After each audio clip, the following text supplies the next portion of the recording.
नमस्कार, VD classes के official channel पर मैं दीपक चौहान आपका स्वागत करता हूं। देखिए भाई, आज की अपनी जो सीरीज है ये नेशनल प्लस कंप्यूटर की जो अपनी अगली सीरीज है, ठीक है। इसके अंदर अपना करंट अफेयर्स जो है वो भी पोर्शन हमने कवर किया है। तो मैं अपनी इस सीरीज को आज की को आगे बढ़ाते हुए हम भाई अपनी अगली सीरीज नंबर 2 जो है वो आप लोगों के सामने लेके आए हैं। अपनी जो सीरीज नंबर 2 होगी, इस सीरीज नंबर 2 के अंदर अपने सेलेक्टेड क्वेश्चन, इंपॉर्टेंट क्वेश्चन, देखिए इस तरीके की अपनी बहुत सी सीरीज आप लोगों के सामने आएंगी। जब तक आपका एग्जाम नहीं होगा तब तक डेली रूटीन बेस पे आपकी क्लासेस जो है वो आएंगी। तो भाई अपनी क्लासेस को डेली बेसिस पे देखना है और अपने रिटर्न में नोट्स बनाने हैं, ठीक है। देखिए यहाँ पे आज की जो अपनी है थॉट्स के साथ चलते हैं भाई। अपने लक्ष्य पर नजर और अपनी मेहनत पर विश्वास रखो, ठीक है भाई, तो कामयाबी आपको जरूर मिलेगी। ऐसी बात नहीं है कि भाई कामयाबी नहीं मिलेगी। तो यहाँ पे भाई आगे चलते हैं। तो अपना पॉइंट है आज की जो क्लास, इसका अपना पहला क्वेश्चन पढ़ते हैं भाई। हाल ही में केंद्रीय गुप्तचर प्रशिक्षण संस्थान का उद्घाटन कहाँ किया गया है? ये अपना पहला क्वेश्चन आज की सीरीज का। तो देखिएगा अभी आप लोगों को पता होगा, अभी रिसेंटली एक नाम आता है अपने केंद्रीय गृह मंत्री अमित शाह का, ठीक है भाई। क्या नाम बताया? अमित शाह। ये अपने केंद्रीय गृह मंत्री हैं, ठीक है, अमित शाह। अब यहाँ पे जो अमित शाह है, अमित शाह के द्वारा यहाँ पे भाई कर्नाटक के देवनहल्ली के अंदर, ठीक है भाई, कहाँ पे बताया? कर्नाटक के एक जगह का नाम है देवनहल्ली, ठीक है। नाम लिख रहा हूँ भाई यहाँ पे, देवनहल्ली के अंदर ये वाली जो प्रशिक्षण संस्थान है ये शुरू किया गया है। अब यहाँ पे कब किया गया, तो ये वाला पॉइंट पे निकलता है। तो भाई ये 31 दिसंबर 2022 को किया गया। याद रखना है भाई, 31 दिसंबर 2022 को कर्नाटक के देवनहल्ली के अंदर गुप्तचर प्रशिक्षण संस्थान का उद्घाटन किया गया है अमित शाह के द्वारा। दूसरे पॉइंट में जब हम बात करते हैं तो एक पॉइंट और निकलता है यहाँ से भाई कि वर्तमान में जो ये केंद्रीय गुप्तचर प्रशिक्षण संस्थान के जो विद्यालय हैं वो कहाँ कहाँ पे है। तो भाई भारत के अंदर 5 इस तरीके के प्रशिक्षण विद्यालय हैं, 5, ठीक है, जिनके अंदर नाम आता है भाई जयपुर का, ठीक है भाई, जयपुर, ठीक है। दूसरा नाम यहाँ पे चंडीगढ़ का आता है, चंडीगढ़, जयपुर, चंडीगढ़ के साथ साथ यहाँ पे हैदराबाद, हैदराबाद, हैदराबाद के साथ यहाँ पे गाजियाबाद, गाजियाबाद के साथ यहाँ पे भाई कोलकाता, ठीक है। इन 5 जगहों के अंदर यहाँ पे भाई अपने गुप्तचर प्रशिक्षण संस्थान विद्यालय हैं। लेकिन यहाँ पे अभी रिसेंटली हम बात कर रहे हैं तो भाई किसके कर रहे हैं? कर्नाटक, कर्नाटक के देवनहल्ली के अंदर गुप्तचर प्रशिक्षण संस्थान का उद्घाटन किया है अमित शाह ने, ठीक है भाई, याद रखना है। नेक्स्ट क्वेश्चन देखिए, यहाँ पे अपना पॉइंट है कि भाई ये जो अपना वीडी क्लासेस का ऑफिशियल चैनल है, मैंने अभी बताया अपनी जो क्लासेस है वो डेली बेसिस के ऊपर आएंगी। तो अपना टेलीग्राम चैनल और यूट्यूब चैनल जो है इसको ज्वाइन करिएगा, ठीक है। और अगर आप लोग यानी कि इंटरेस्टेड हैं भाई अपने ये जो डाटा अपडेटेड है वो सारी कवर करने के लिए, तो अपना व्हाट्सएप ग्रुप जो है वो भी ज्वाइन कर सकते हैं। और व्हाट्सएप ग्रुप ज्वाइन करने के लिए आप इन दोनों में से किसी भी नंबर पर ओनली व्हाट्सएप कर सकते हैं, ठीक है, याद रखना है भाई। तो यहाँ पे आगे चलते हैं अपने पॉइंट की ओर। हाल ही में देश के दूसरे सबसे लंबे केबल वाले 8 लेन वाले जुआरी ब्रिज का उद्घाटन किस राज्य में हुआ है? ये वाला पॉइंट याद रखना है।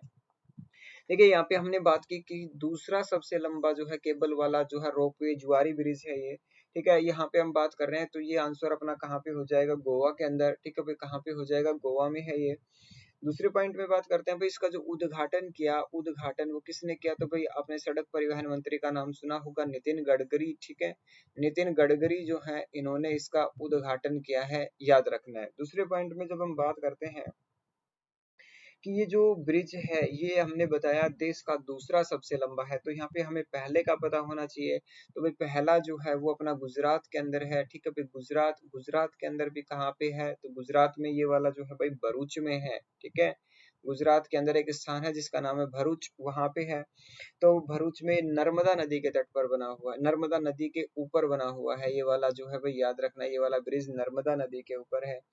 दूसरे पॉइंट में जब हम बात कर रहे हैं तो यहाँ से एक जुआरी ब्रिज के लिए और पॉइंट निकलता है अपना कि ये जो ब्रिज है ये 640 मीटर लंबा ब्रिज है। इस ब्रिज की जो लंबाई है वो कितनी है भाई? 640 मीटर लंबा ये ब्रिज है। दूसरा पॉइंट, इसके दोनों तरफ 13.20 किलोमीटर लंबी सड़कें हैं, ठीक है भाई। मतलब लगभग आप 13 किलोमीटर लंबी आप सड़क मान सकते हैं। 13.20 है वैसे तो एक्यूरेट, ठीक है, लेकिन यहाँ पे आप अप्रोक्स के अंदर 13 किलोमीटर लंबी सड़क मान सकते हैं। और इस ब्रिज का, जुआरी ब्रिज का जो कार्य शुरू हुआ था, ये शुरुआत कब से हुई भाई इस कार्य की? 2016 से इसकी शुरुआत है, याद रखना है, इंपॉर्टेंट पॉइंट है, ठीक है भाई। बढ़ते हैं अपने नेक्स्ट क्वेश्चन की ओर। देखिए रक्षा मंत्री राजनाथ सिंह ने हाल ही में किस राज्य में सियोम पुल का उद्घाटन किया है? सियोम पुल की बात करते हैं तो भाई सियोम पुल जो है ये अपना अभी उद्घाटन किया गया है राजनाथ सिंह के द्वारा, ठीक है। ये रक्षा मंत्री हैं भाई भारत के। इनके द्वारा जो सियोम पुल का उद्घाटन किया गया वो अरुणाचल प्रदेश के अंदर किया गया है। अरुणाचल प्रदेश के अंदर सियोम जिला है, ठीक है भाई सियोम। उस सियोम जिला के अंदर यहाँ पे भाई सियोम नदी के ऊपर ही ये बनाया गया है, ठीक है भाई सियोम नदी के ऊपर। नदी का नाम भी सियोम है और जिला का नाम भी सियोम है। ये जो अरुणाचल प्रदेश के अंदर सियोम पुल बना है 100 मीटर लंबा पुल है, ठीक है 100 मीटर लंबा। अब यहाँ पे क्या होगा कि जैसे यहाँ पे आसपास में कुछ जिले पड़ते हैं, जैसे कि हम बात करते हैं कि ये जो इसके आसपास में जिले हैं उनके नाम हैं, जैसे कि हम बात कर रहे हैं तो इसके अंदर नाम आएगा सियांग जिला, ठीक है, तुतिंग जिला और इकियांग जिला। देखिए मैंने यहाँ पे बताया सियांग, थोड़े अजीब से नाम है, बोलने में थोड़ी दिक्कत होगी, सियांग, ठीक है। इसके अलावा यहाँ पे बात करते हैं तुतिंग, ठीक है भाई तुतिंग। इस तरीके से यहाँ पे जो जिले हैं इन जिलों के अंदर यहाँ पे भाई भारतीय सेना के जो है भाई यहाँ पे सेना है, उन सेना के पास हथियार वगैरह या टैंक वगैरह जो भी पॉइंट है, ट्रक वगैरह जाने के अंदर आसानी हो, इसलिए यहाँ पे सियोम पुल जो है ये बनाया गया है। तो यहाँ पे हम एक छोटे से रूप में कह सकते हैं कि लद्दाख से लेके यहाँ पे अरुणाचल प्रदेश तक जो बॉर्डर पड़ता है, इस बॉर्डर के ऊपर ये सियोम पुल जो है वो सेना के लिए बहुत फायदेमंद रहने वाला है, ठीक है। नेक्स्ट पॉइंट, हाल ही में हाइड्रोजन ट्रेन संचालित करने वाला विश्व का दूसरा तथा एशिया का सबसे पहला जो देश है वो कौन सा बना है? तो देखिएगा यहाँ पे हमने बात की तो इसका आंसर हो जाएगा चाइना, ठीक है। जो चाइना है ये हाइड्रोजन ट्रेन संचालित करने वाला विश्व का दूसरा और एशिया का पहला देश बना है। दूसरे पॉइंट में जब हम बात करते हैं तो ये, अगर हमने यहाँ पे बात की कि एशिया का पहला और विश्व का दूसरा है, तो हमें विश्व के पहले का भी पता होना चाहिए कि विश्व का जो फर्स्ट देश है वो कौन सा है जिसने हाइड्रोजन ट्रेन जो है वो चलाई है। तो उसके अंदर नाम किसका आता है भाई? जर्मनी का आता है। लेकिन अभी हमने बात की तो वो किसकी की है? तो ये वाला पॉइंट होगा अपना भाई चीन के लिए, ठीक है। दूसरे पॉइंट, सितंबर 2022 में सबसे पहले यहाँ पे जर्मनी ने शुरुआत की थी, सितंबर 2022 में, ठीक है। और चाइना की बात करते हैं तो चाइना ने अभी 2023 के अंदर इसकी शुरुआत की है, याद रखना है, ठीक है। बढ़ते हैं अपने नेक्स्ट क्वेश्चन की ओर। हाल ही में किस देश में सेवानिवृत्ति की आयु 62 वर्ष से बढ़ाकर 64 वर्ष करने की घोषणा हुई है? तो यहाँ पे भाई अपने पास विकल्प हैं रूस, चीन, फ्रांस और इनमें से कोई नहीं। तो हमें याद रखना है भाई कि फ्रांस सरकार जो है, ठीक है, कौन सी सरकार बताया भाई? फ्रांस सरकार। इसने 2030 तक, ठीक है भाई, ईयर बताया कौन सा? 2030 तक, 2030 तक जो सेवानिवृत्ति की आयु है वो 62 वर्ष से बढ़ाकर कितनी कर दी है? 64 वर्ष। तो ये क्वेश्चन भी अपना निकलता है कि ये जो आयु सीमा बढ़ाई है 62 वर्ष से 64 वर्ष तक, तो ये कब तक बढ़ाई है, किस साल तक? तो भाई 2030 तक बढ़ाई है, ठीक है। दूसरा पॉइंट अगर हम बात करते हैं तो 2027 से यहाँ पे एक पूर्ण पेंशन, ठीक है भाई, कौन सी बताइए? 2027 से एक मुहिम शुरू होने वाली है जिसे पूर्ण पेंशन योजना के नाम से जानते हैं। तो ये पूर्ण पेंशन योजना का लाभ उठाने के लिए यहाँ पे पॉइंट होगा कि कम से कम लोगों को, जिन जो लोग हैं उनको कम से कम 43 वर्ष तक अपनी जो सेवा है वो वहाँ पे देनी होगी, ठीक है भाई, अपनी जो सेवा है वो देनी होगी, मतलब काम करने की जरूरत वहाँ पे पड़ेगी। 43 वर्ष तक काम करेंगे तो 2027 वाली जो ये पेंशन वाली पूर्ण रूप से पेंशन योजना जो है ये आएगी, तो इसके तहत वो पेंशन प्राप्त कर सकते हैं, ठीक है। बढ़ते हैं नेक्स्ट क्वेश्चन की ओर। नेक्स्ट क्वेश्चन अपना भी, कंप्यूटर प्रणाली में सबसे अधिक संग्रह की क्षमता किसकी है? ठीक है भाई, तो कंप्यूटर प्रणाली के अंदर पे सबसे अधिक संग्रह की जो क्षमता है वो किसके अंदर आती है? तो आंसर आप लोगों को पता ही होगा। तो भाई आंसर जो है इसका आता है टेराबाइट, ठीक है। टेराबाइट जो है ये सबसे ज्यादा इसकी कैपेसिटी है भाई स्टोर करने की। अब यहाँ पे हमें पता होना चाहिए कि जो अपने पास सबसे छोटी यूनिट होती है, सबसे छोटी यूनिट जो होती है वो कौन सी होती है? केबी होती है, ठीक है भाई। सबसे छोटी जो यूनिट है वो कौन सी आती है अपने पास? केबी, ठीक है। केबी को हम किलोबाइट बोलते हैं, ठीक है भाई, क्या बोलते हैं? किलोबाइट, याद रखना है किलोबाइट। किलोबाइट के बाद एमबी आती है, मेगाबाइट, ठीक है, एमबी। एमबी के बाद जीबी आती है और जीबी के बाद टीबी आती है। टीबी के बाद पीबी आता है, पेटाबाइट जिसको हम बोलते हैं। उसके बाद ईबी आता है, एक्साबाइट, ठीक है। ईबी के बाद जेडबी आता है, जेडबी जोटाबाइट, ठीक है। उसके बाद वाईबी आता है, वाईबी, ठीक है, इसको हम येटाबाइट के नाम से जानते हैं। तो यहाँ पे अपने पॉइंट है, तो यहाँ पे और भी अपने फैक्ट निकल के आएंगे। देखिए यहाँ पे अपना जो इस क्वेश्चन का आंसर होगा वो इसके अनुसार जो अपना आंसर है वो कौन सा है, टेराबाइट है। अगर हमारे पास इनमें से कोई और विकल्प जो अकॉर्डिंग टू इसको हम आगे करते हैं भाई बढ़ाते बढ़ते क्रम के अंदर, तो यहाँ पे अपना जो आंसर है वो कौन से हो जाएंगे, इनमें से कोई हो सकता है, लेकिन इस क्वेश्चन के आंसर, इस क्वेश्चन के अंदर जो अपना आंसर है वो क्या होगा, टेराबाइट होगा। ठीक है, नेक्स्ट क्वेश्चन, कंप्यूटर जगत में एक बाइट में कितने बिट होते हैं? तो भाई ये वाला पॉइंट भी हमें याद रखना है। कंप्यूटर जगत के अंदर एक बाइट के अंदर अपने भाई कितने बिट होते हैं, वो वाला क्वेश्चन है। तो भाई एक बाइट के अंदर अपने पास जो बिट होते हैं वो 8 होते हैं, याद रखना है, इंपॉर्टेंट पॉइंट है। देखिए हमें पता होना चाहिए कि भाई एक बाइट बराबर 8 बिट, ठीक है।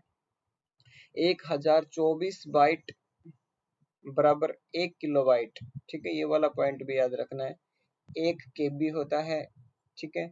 उसके बाद अपने पास 1024 केबी, 1024 केबी जो है ये किसके बराबर होगा भाई, 1 एमबी के बराबर होगा। उसके बाद यहाँ पे 1024 एमबी की बात करते हैं, तो 1024 एमबी जो होगा ये 1 जीबी के बराबर होगा, ठीक है। और 1024 जीबी जो है ये वाला पॉइंट अपने लिए किसके बराबर होगा भाई, टीबी के बराबर होगा, टेराबाइट के बराबर, ठीक है। इतने पॉइंट हमें यहाँ पे याद रखना है। तो ये 1 टीबी के बराबर होता है। तो इतने पॉइंट थे याद रखने इस क्वेश्चन के लिए। नेक्स्ट भाई, कंप्यूटर का मस्तिष्क किसे कहा जाता है? तो भाई कंप्यूटर का मस्तिष्क आप लोगों को पता होगा, प्रत्येक कंप्यूटर का एक मस्तिष्क होता है जिसको हम सीपीयू के नाम से जानते हैं, और इसकी फुल फॉर्म काफी बार पूछ ली जाती है सीपीयू की, ठीक है। इसका मतलब होगा सेंट्रल, ठीक है भाई, सेंट्रल। पी से होगा प्रोसेसिंग, प्रोसेसिंग, और यू से होगा यूनिट, ठीक है। सेंट्रल प्रोसेसिंग यूनिट जो है इसका पूरा नाम है, याद रखना है। कंप्यूटर में डाटा जो है वो किस रूप में भंडारण होता है? तो भाई कंप्यूटर के अंदर जो भी डाटा है वो हम जिस रूप में टाइप करते हैं उस रूप में नहीं होती है। कंप्यूटर के अंदर जो डाटा भंडारित होती है वो एक बाइनरी नंबर के अंदर होती है, ठीक है भाई, 0 और 1 कोडिंग है, याद रखना है। इसके अंदर यहाँ पे डाटा जो है वो संग्रहित होती है। नेक्स्ट है भाई अपना कंप्यूटर की स्थायी मेमोरी क्या होती है? तो भाई कंप्यूटर की जो स्थायी मेमोरी है वो रोम को कहा जाता है, इसको हम रोम, ठीक है। रोम का मतलब होता है रीड ओनली मेमोरी, ठीक है भाई, रीड ओनली मेमोरी। इसके अंदर जो डाटा है हमने एक बार सेव कर दी तो वो अपने आप परमानेंट सेव हो जाती है लाइट जाने तक वो, यानी कि क्या बोलते हैं, जैसे लाइट इसके अंदर सप्लाई है तो लाइट सप्लाई होने के बाद सप्लाई कट गई तो उसके बाद इसके अंदर डाटा जो है वो रहने वाली है। लेकिन जब बात रैम की होती है तो रैम के अंदर जब तक विद्युत प्रवाह है तब तक वहां पे डाटा है, अगर विद्युत प्रवाह खत्म तो समझ लो उसके अंदर से डाटा खत्म होती है। तो रैम को अस्थायी मेमोरी और रोम को परमानेंट या स्थायी मेमोरी उसके नाम से बोलते हैं, याद रखना है भाई। नेक्स्ट है, निम्न में से किस महासागर का सबसे गहरा बिंदु जावा गर्त जो है, जावा गर्त है, ठीक है भाई, याद रखना। ये वाला पॉइंट भी अपने लिए इम्पोर्टेंट है। तो इस क्वेश्चन के लिए अपना जो आंसर होगा वो हिंद महासागर होगा, ठीक है भाई। कौन सा बताया, हिंद महासागर। तो हिंद महासागर से लेके अपने पास कुछ फैक्ट निकलते हैं, सुनिएगा। देखिए यहाँ पे अपने सुना होगा एक नाम आता है सुंडा ट्रेंच का, ठीक है भाई, इसका जो आंसर था वो हिंद महासागर है। लेकिन आप लोगों ने सुना होगा एक सुंडा ट्रेंच, ठीक है, सुंडा ट्रेंच, तो वो जावा गर्त ही उसको बोला जाता है, सुंडा ट्रेंच, ठीक है, याद रखना है। सुंडा ट्रेंच जो है ये किसे बोला जाता है, जावा जो गर्त है इसी को ही बोला जाता है। और ये सुमात्रा के निकट है, किसके निकट है भाई, सुमात्रा जो द्वीप है उस सुमात्रा द्वीप के अंदर पास में ये स्थित है सुंडा ट्रेंच। और यहाँ पे अगर बात करते सुंडा ट्रेंच जो है ये सुमात्रा द्वीप के पास है, और किस महासागर में है, तो आंसर हमने अभी बताया, कौन से में है भाई, हिंद महासागर के अंदर है। अब यहाँ पे जब बात करते हैं तो यह जो है इसकी अधिकतम गहराई की बात करते हैं, तो अधिकतम गहराई इसकी 7290 मीटर है, ठीक है भाई। इसकी जो गहराई है वो कितनी है, 7290 मीटर, याद रखना है। और इसकी अगर लंबाई की बात करते हैं तो लंबाई 3200 किलोमीटर है, ठीक है भाई, ये तो होगी इसकी गहराई। और इसकी लेंथ की अगर बात करते हैं तो लेंथ इसकी 3200 किलोमीटर इसकी लंबाई है। इसको हम सुंडा गर्त के नाम से या फिर हम बात करते हैं जावा गर्त के नाम से इसको जानते हैं, ठीक है, याद रखना है भाई। नेक्स्ट है,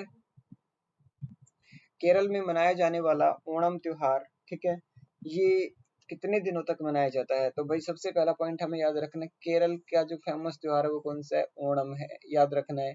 और ये कितने दिनों तक मनाया जाता है? तो भाई 10 दिन तक वहां पे मनाया जाता है, इंपॉर्टेंट है। अब देखिए यहाँ पे जब बात कर रहे हैं ओणम त्योहार की, तो यहाँ से हमें एक दो पॉइंट और भी याद रखने हैं। क्या भाई? कि जो ओणम त्योहार है ये कब मनाया जाता है भाई? फसल के मौसम की शुरुआत के साथ मनाया जाता है, ठीक है भाई, याद रखना। जो फसल होती है, फसल के मौसम की जब शुरुआत होती है, उस मौसम के साथ साथ इसको मनाया जाता है, याद रखना है। इसके अलावा जब हम बात करते हैं तो एक और पॉइंट है, क्या भाई, कि ये जो होता है इसमें भगवान विष्णु के वामन अवतार की उपस्थिति का प्रतीक माना जाता है। तो ओणम त्योहार है, इसको भाई भगवान विष्णु का जो वामन अवतार था उसका प्रतीक भी माना जाता है, याद रखना है। तो भगवान विष्णु की स्मृति के अंदर इसको मनाते हैं वामन अवतार के रूप में, ठीक है। नेक्स्ट है भाई अपना, इनमें से बनारस के कौन से राजा को 1781 में वॉरेन हेस्टिंग्स वॉरेन हेस्टिंग्स के द्वारा गिरफ्तार किया गया था? तो भाई याद रखना है, बनारस के एक राजा थे 1781 के अंदर, जिसका नाम था चैत सिंह, ठीक है। इन्होंने क्या किया था कि जो अंग्रेज हैं, अंग्रेजों को भाई वादा किया था कि भाई, सॉरी, अंग्रेजों ने इनसे डिमांड की थी कि यहाँ पे इनको घोड़े, ठीक है, सैनिकों के रख रखाव के लिए खाना वगैरह जो है वो यहाँ पे पहुंचाएंगे, बंदोबस्त करवाएंगे। लेकिन इन्होंने क्या किया भाई, उनको मना कर दिया साफ साफ, जिस कारण से वॉरेन हेस्टिंग्स ने इनको भाई वहां पे बंदी बना लिया, ठीक है। और बंदी बनाने के बाद इनको जो है भाई कोई सहायता राशि वगैरह जो है वो नहीं दी, इनकी सारी सुख सुविधाएं जो है उनसे छीन ली और इनको वहां पे बंदी बना के रखा था, ठीक है, याद रखना है। उसके बाद यहाँ पे जब बात करते हैं अपने अगले क्वेश्चन की, तो अगला क्वेश्चन आता है अपना भाई, शहीदी सभा त्योहार निम्न में से किसके द्वारा मनाया जाता है? तो भाई शहीदी सभा जो त्योहार है ये पंजाब राज्य के द्वारा मनाया जाता है, ठीक है भाई, कौन सा राज्य बताया? पंजाब, इसके द्वारा मनाया जाता है। पंजाब में कहाँ पे भाई? एक जिला है फतेहगढ़, ठीक है भाई, कौन सा बताया? फतेहगढ़ एक जिला है। फतेहगढ़ जिले के अंदर ये जो है मनाया जाता है शहीदी सभा। क्यों मनाया जाता है? तो सुनिएगा। फतेहगढ़ जिले के अंदर एक गुरुद्वारा भी है जिसे फतेहगढ़ गुरुद्वारा के नाम से जानते हैं, उस गुरुद्वारे के अंदर भाई ये मनाया जाता है। आपने सुना होगा, एक नाम आता है बाबा गुरु गोविंद सिंह, ठीक है, गुरु गोविंद सिंह। तो बाबा गुरु गोविंद सिंह जो है, इनके छोटे बेटे थे जिसका नाम था यहाँ पे जोरावर सिंह, नाम सुना होगा, जोरावर सिंह, ठीक है। और दूसरे पॉइंट में जब बात करते हैं तो एक नाम आता है जोरावर सिंह के साथ साथ, और फतेह सिंह का भी नाम आता है, ठीक है। जोरावर के साथ साथ किसका नाम आता है भाई? फतेह सिंह का नाम आता है। इन दोनों की शहादत के लिए, ठीक है भाई, इन दोनों की शहादत के लिए ये जो है शहीदी सभा का आयोजन होता है भाई, कहाँ पे? फतेहगढ़ के अंदर, फतेहगढ़ गुरुद्वारे में, ठीक है। नाम बताया गुरु गोविंद सिंह, जो सिखों के 10वें गुरु थे। इनके छोटे बेटे, नाम आता है भाई इनके दोनों बेटों का, जोरावर सिंह और फतेह सिंह जो है, दोनों के नाम याद आते हैं। तो यहाँ पे इनको श्रद्धांजलि देने के लिए यहाँ पे ये मनाया जाता है। उसके बाद अपना भाई, बाणभट्ट के द्वारा किस राजा की जीवनी लिखी गई है? तो भाई बाणभट्ट के द्वारा जो जीवनी लिखी गई है वो कौन से राजा की लिखी गई है? तो याद रखना भाई हर्षवर्धन की है, और हर्षवर्धन जो है ये वर्धन वंश से कोरिलेट करते हैं, ठीक है। 606 ईस्वी में राजा बने थे, ठीक है भाई, याद रखना है, सबसे छोटी उम्र के अंदर ये राजा रहे थे। उसके बाद यहाँ पे अगर हर्षवर्धन से रिलेटेड क्वेश्चन आता है तो उत्तर भारत के अंतिम हिंदू सम्राट रहे हैं ये, ठीक है भाई, उत्तर भारत के अंतिम हिंदू सम्राट जो है ये रहे हैं, ठीक है, याद रखना, इंपोर्टेंट फैक्ट यहाँ से निकलता है। उसके बाद अपना भी अगला पॉइंट कि 6 सर्वाधिक जनसंख्या वाले देश किस महाद्वीप में स्थित है? तो आप लोगों ने सुना होगा कि एशिया महाद्वीप जो है इसके अंदर जनसंख्या में सबसे बड़े जो देश है वो है, यहाँ पे सबसे ज्यादा आबादी वाले देशों के अंदर नाम अपने भारत का भी आता है, लेकिन यहाँ पे हम बात कर रहे हैं सभी की, तो चीन है, ठीक है, 6 की बात हो रही है। चीन के साथ भारत है, ठीक है। भारत के बाद इंडोनेशिया है, ठीक है भाई, कौन सा बताए? इंडोनेशिया, नाम याद रखना है। पाकिस्तान है, ठीक है भाई, पाकिस्तान के बाद बांग्लादेश है, ठीक है भाई, कौन सा बताया? बांग्लादेश। और बांग्लादेश के साथ साथ यहाँ पे जापान का नाम आता है, ठीक है। ये सारे के सारे जो देश हैं ये जनसंख्या में सर्वाधिक हैं, क्रमानुसार मैंने यहाँ पे बताए हैं, याद रखने हैं। इसके बाद हम यहाँ पे आगे बढ़ते हैं, तो धूप से बचने के लिए छाते में कौन सा रंग, ठीक है भाई, धूप से बचने के लिए जो छाता होता है उसमें जो काला रंग है वो ऊपर की तरफ, और उजला हुआ जो रंग है वो नीचे की तरफ होता है, याद रखना है। क्योंकि जो काला रंग है वो आप लोगों को पता होगा कि ये धूप के, ऊष्मा के या हीट के अच्छे अवशोषक होते हैं, ठीक है। तो ये हीट को ऊपर एब्जॉर्ब कर लेते हैं, उसके बाद नीचे जो है वो गर्मी का एहसास नहीं होता है, ठीक है। नेक्स्ट क्वेश्चन, किस वैज्ञानिक ने गोबर गैस प्रणाली का आविष्कार किया था, ठीक है। ये वाला पॉइंट भी है। देखिए गोबर गैस प्रणाली की जब हम बात करते हैं तो नाम यहाँ पे सीबी देसाई का आता है, ठीक है भाई। किसका नाम आता है? सीबी देसाई का। ये दोनों ऑप्शन मैंने सेम डाल दिए, ठीक है। तो यहाँ पे दोनों के अंदर पॉइंट समझ के याद रखना है, कोई भी दिक्कत नहीं है। सीबी देसाई नाम याद रखना है हमें।